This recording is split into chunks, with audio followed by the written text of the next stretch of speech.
5 weeks after my last visit with my daughter Kim and my lover Mark, I was still euphoric from that encounter.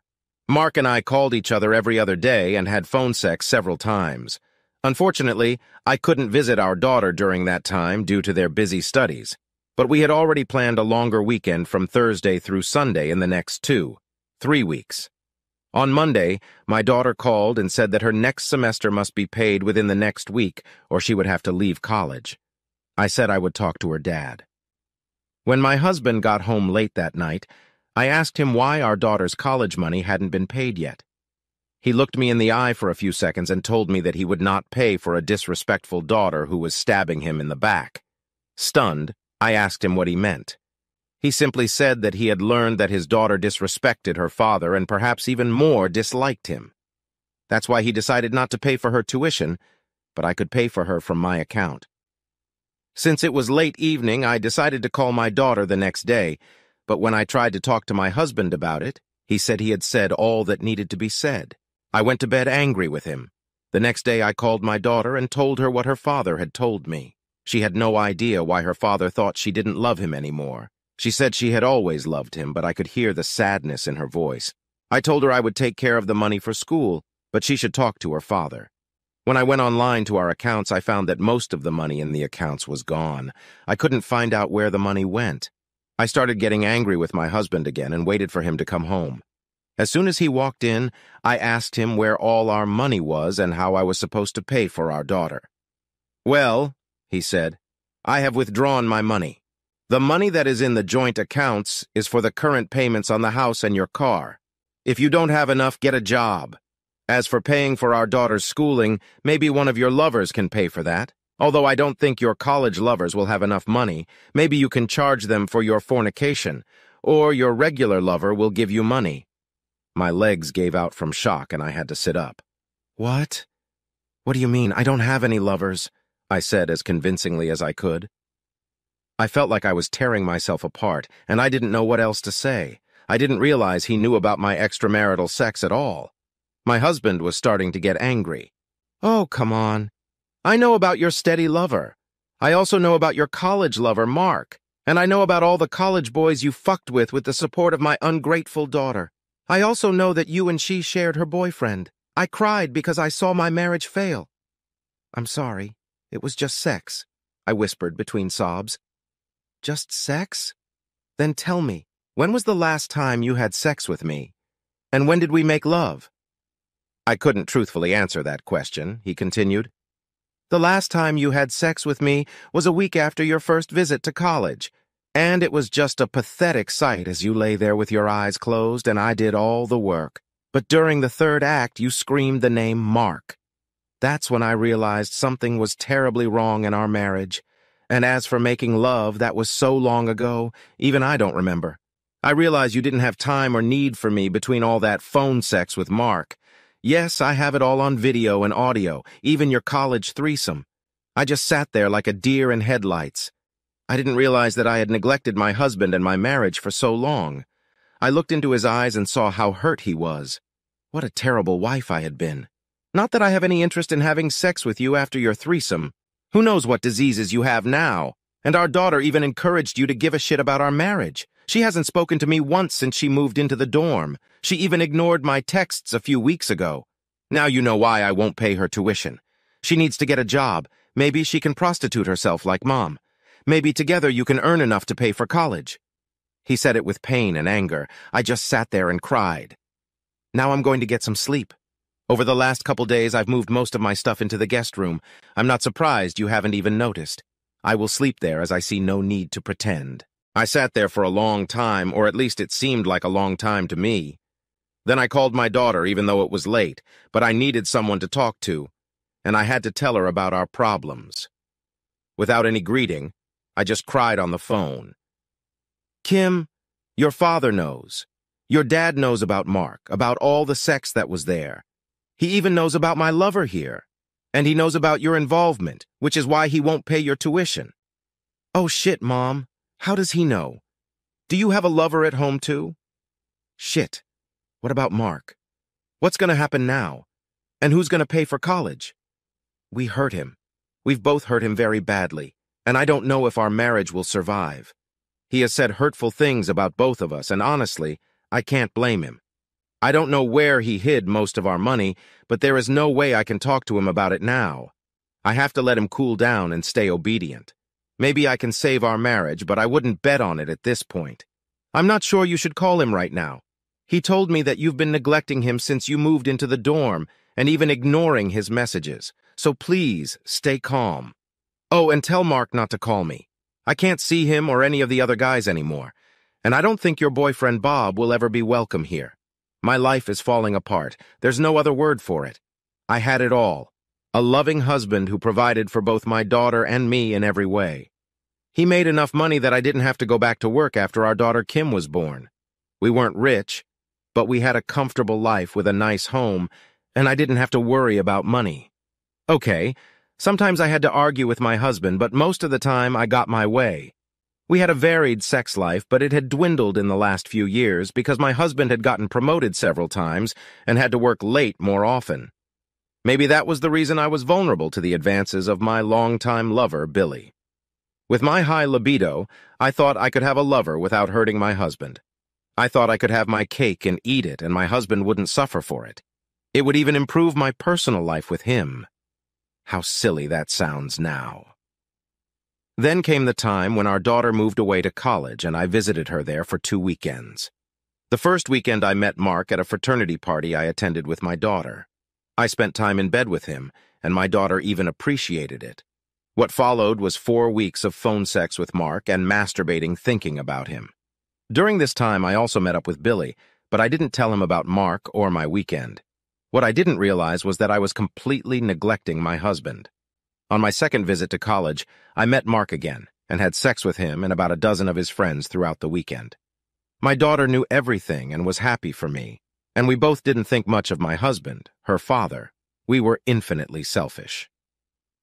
Another 5 weeks after my second weekend away, my life fell apart. My husband stopped paying for college and told me he knew about my lover, but my downfall didn't end there. I spent the rest of the week in a fog. I called my daughter several times and we cried together. I can honestly say that I never wanted to hurt my husband. I just didn't think about what would happen if my husband found out. Today I realized that I was living in my own fantasy world where I could have everything. My daughter said she was coming home for the weekend and we should sit down and talk to him.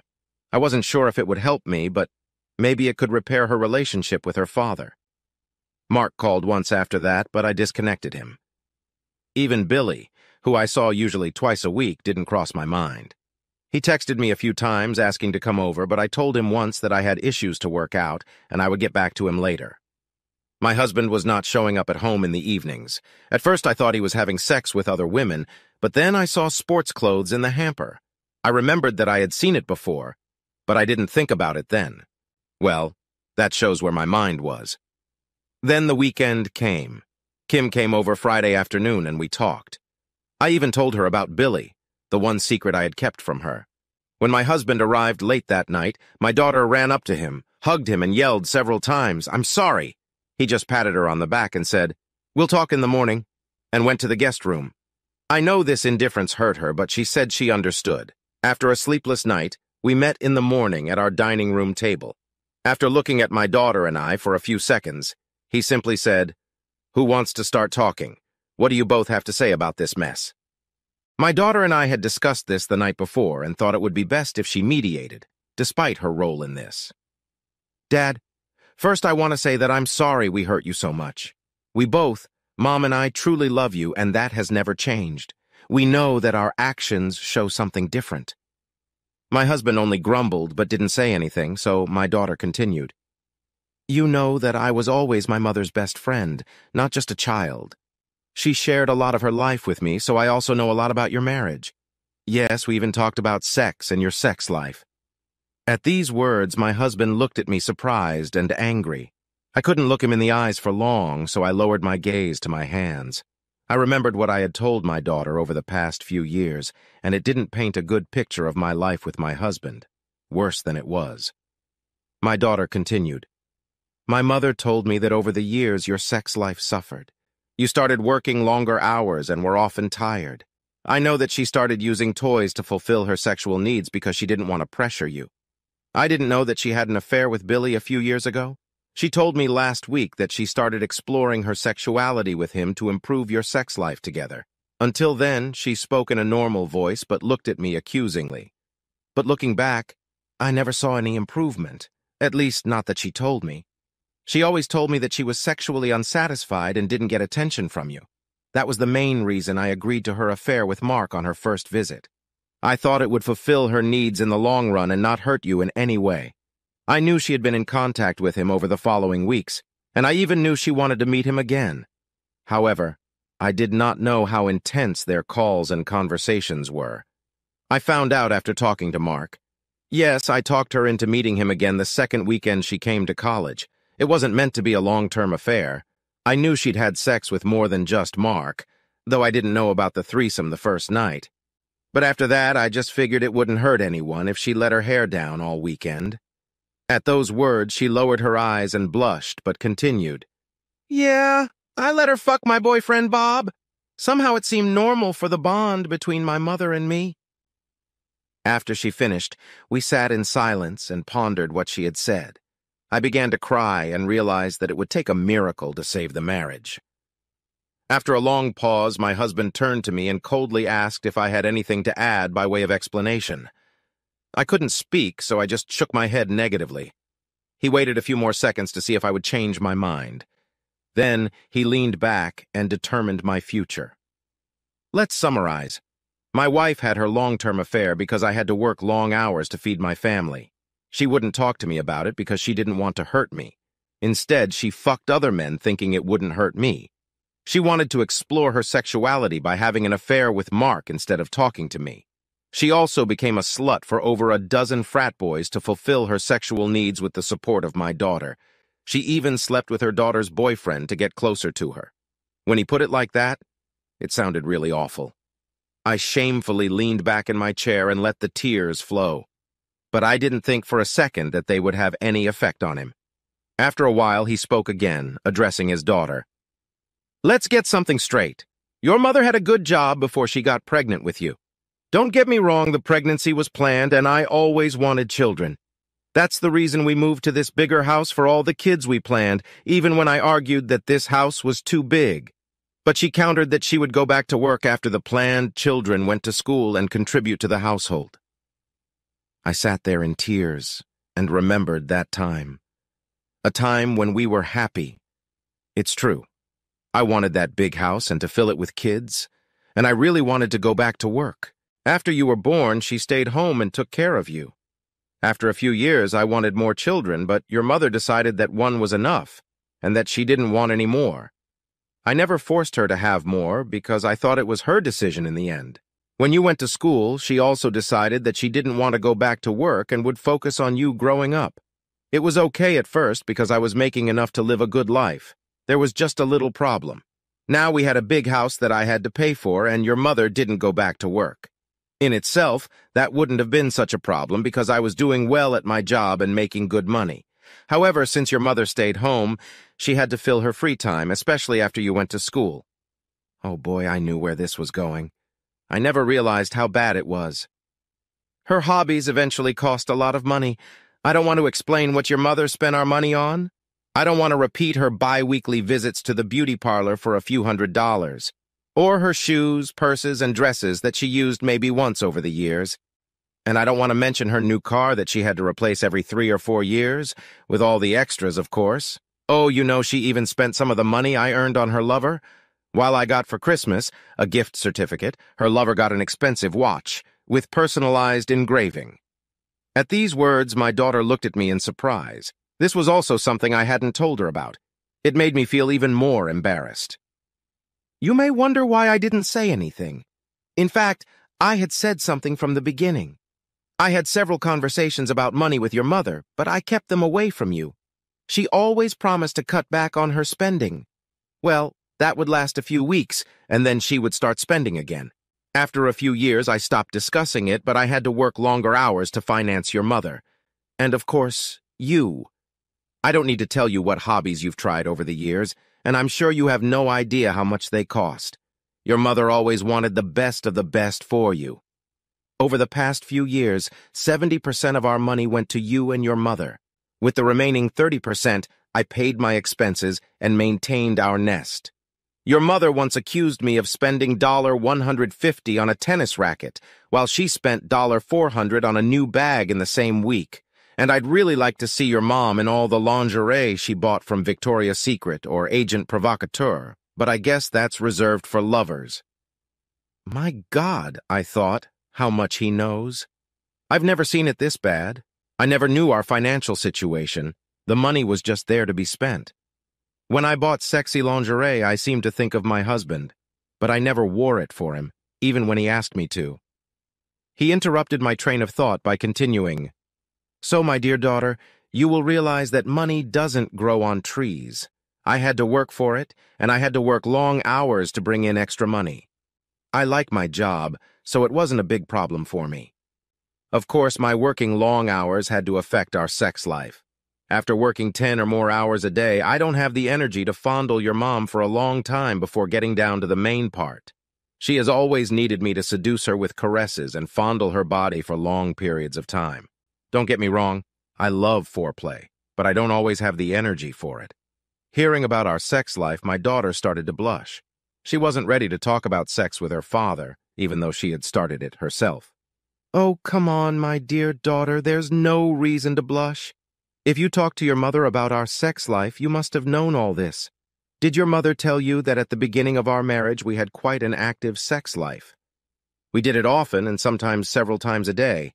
That, of course, diminished after you were born, which was fine with me. But what your mother was never, at least with me, was really adventurous. Introducing new ideas wasn't really appreciated, so I stopped trying 10 years ago. And yes, and plain vanilla sex has diminished altogether. Hearing it from him in that way, I wanted to object. But I couldn't. Everything he said was true. He tried to be more adventurous and try new things, but I refused. I didn't want to be thought of as a prostitute. What a joke that is now. How my lover or the frat boys saw me, I didn't care, so I was willing to do things I wouldn't do with my husband. So, my dear daughter, blaming me for our poor sex life and using that as an excuse is not working. Did your mom ever tell me anything? No. Did she ever introduce new sexual practices? No. Did she ever agree to new things introduced by me? Almost never. About 90% of our intercourse was with me as an active partner with your mother lying on her back, so don't tell me it's my fault she's a slut to others." The last tirades got louder and louder, and I leaned back more and more. He took a few deep breaths and continued more calmly. "I don't know what you both expect from me, but there will be changes in all of our lives. You can think about your future until tomorrow, then I will decide what happens next." With these words, he looked at us for a few seconds that seemed like hours. Then he got up and left the room. Half an hour later, he came downstairs with a small gym bag and said he would be back late in the evening and we didn't need to wait for him with dinner. Kim and I sat at the table, looking at each other but immersed in our own thoughts. I had always considered myself a person of high morals and a high sense of family. But coming face to face with the truth, I suddenly saw myself for who I really was. A selfish, cheating bitch. Self-awareness is the first step to self-improvement, but damn, it hurt. But what hurt the most was that I had hurt my husband. Somehow I didn't feel sorry for myself, not one bit, but I did feel sorry for my husband and my daughter. How, and especially when, had I lost my morals? That was something I had to decide for myself, whether my marriage would last or not. I don't want to go into details, but as I talked to my daughter the rest of the day, I knew our relationship had gone badly awry. She didn't openly blame me, but I could tell from her wording and tone that she was blaming me for presenting her father as a bad person. She wanted a relationship with her father, and I thought she had a great chance. I would help her in any way I could. However, I didn't know if my marriage was mortally wounded or if it could be saved. I knew it would never be the same again, and I had to make many concessions. I knew I loved my husband, even though my actions didn't show it. And I knew I respected my heartfelt husband for all he had done for us. I never let anyone seriously berate him. I have to take the blame, take responsibility for my actions, and start giving without expecting anything.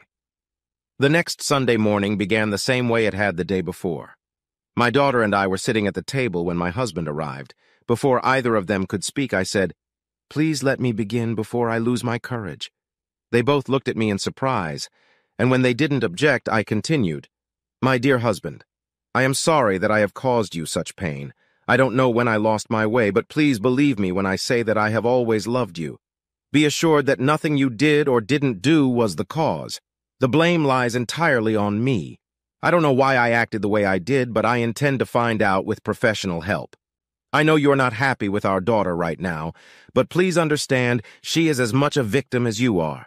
A victim of my selfishness and the lies I've told her, and lies in the form of my omission of important facts." With the last sentences, they looked at me with big eyes. I don't think they were even expecting something like this. Before losing my composure, I continued, "Even if you don't want to see me anymore, please make peace with our daughter. She needs you as a responsible father to get her back on the right track.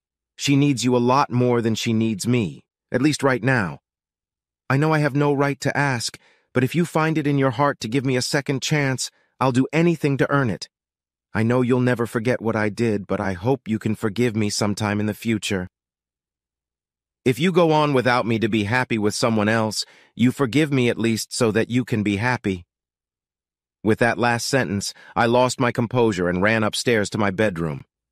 I wasn't going to say that last phrase because I didn't want to think about life without him.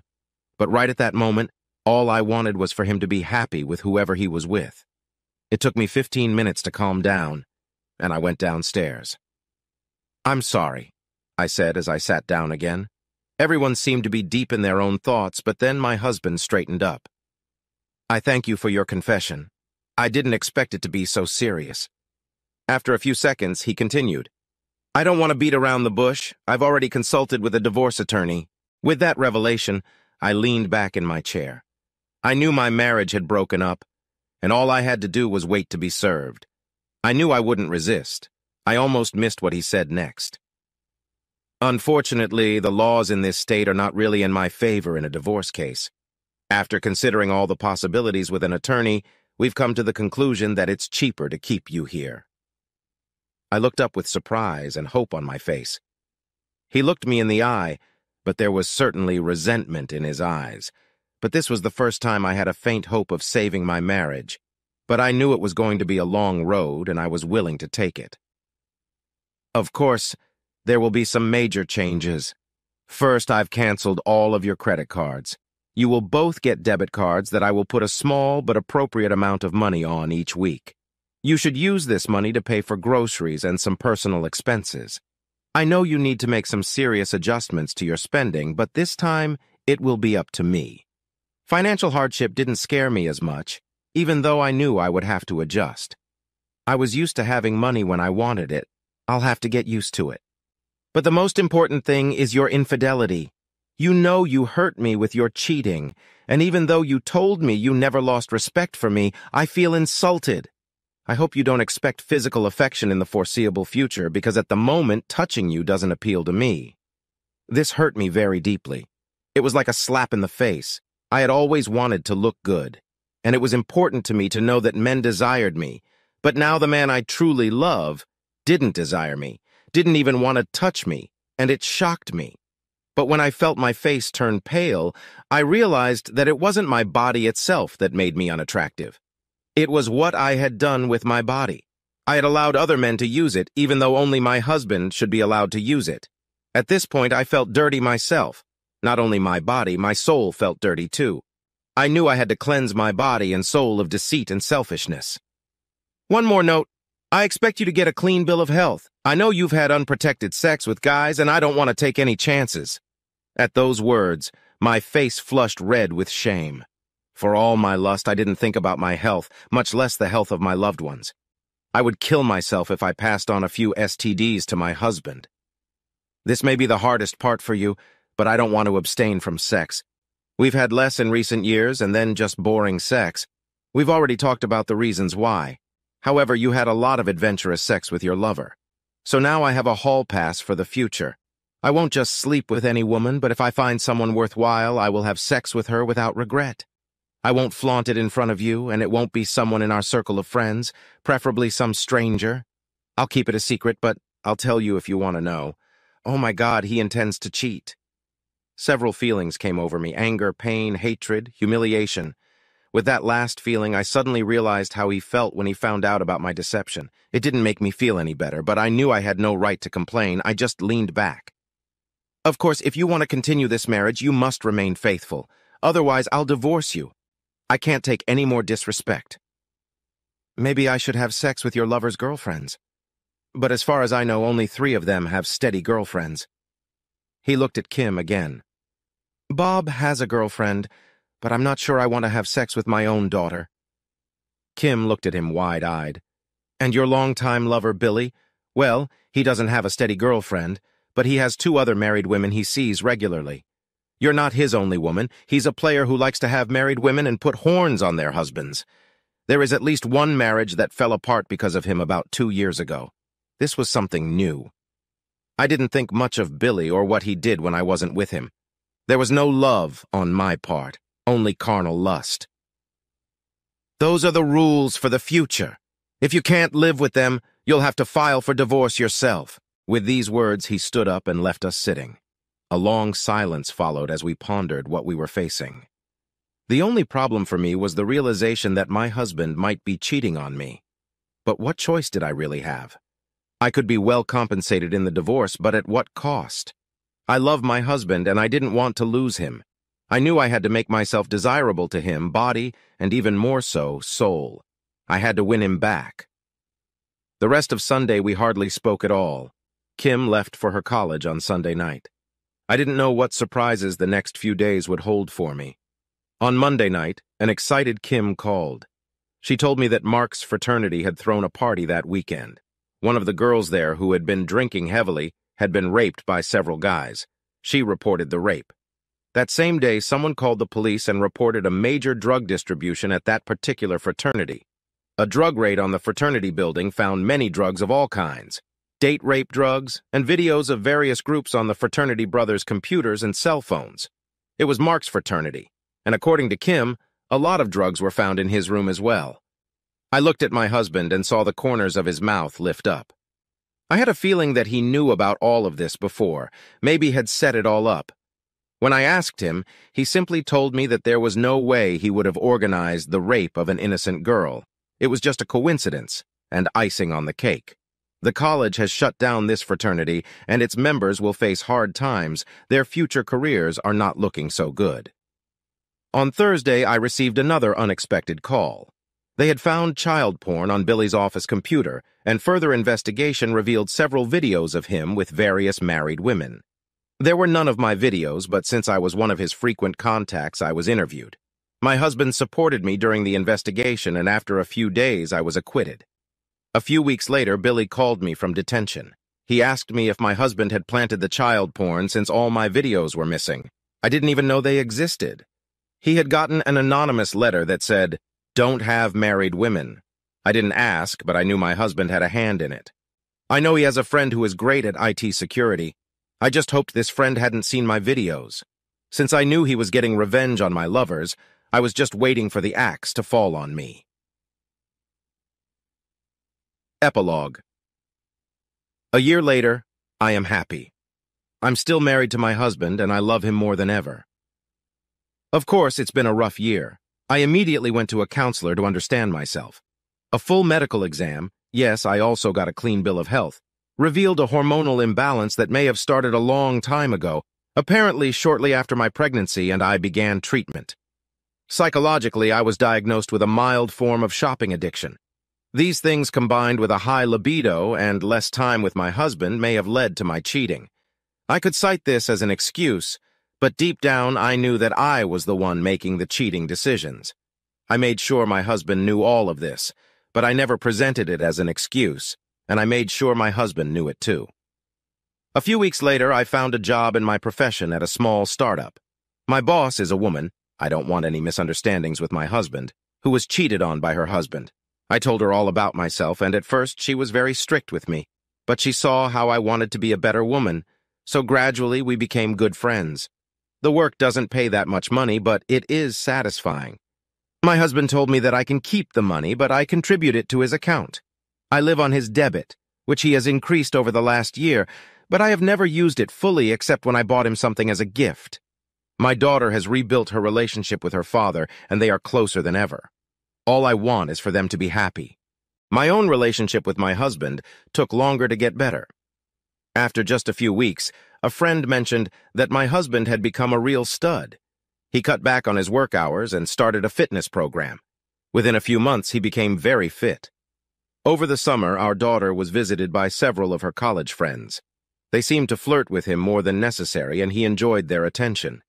Was I really jealous? Of course, but surprisingly, more than that, I was proud that he was attractive to young women. Did he sleep with any of them? I don't know and don't want to know. After all, he had a hall pass. It was 3 months before he came back to our bedroom and another 3 months before we started having sex again. It was when I caught him off guard in the bathroom that he fought back. I wasn't angry, but I was horny. I told him that he didn't need to fight himself off. He can use my body any way he wants. That was the first night of intimacy. With that, we became real husband and wife again. Our daughter felt it immediately when she visited us and was happy for us. A year later, we went out to dinner as a couple. After dinner, he told me he was canceling his own hall pass. If I wanted to know anything about what happened during that time, I had one last chance to ask, and he would answer. After this evening, he will never say anything more about it. I thought about it for a minute and then just said, I don't want to know anything about the past, but I ask that in the future everything that happens between us.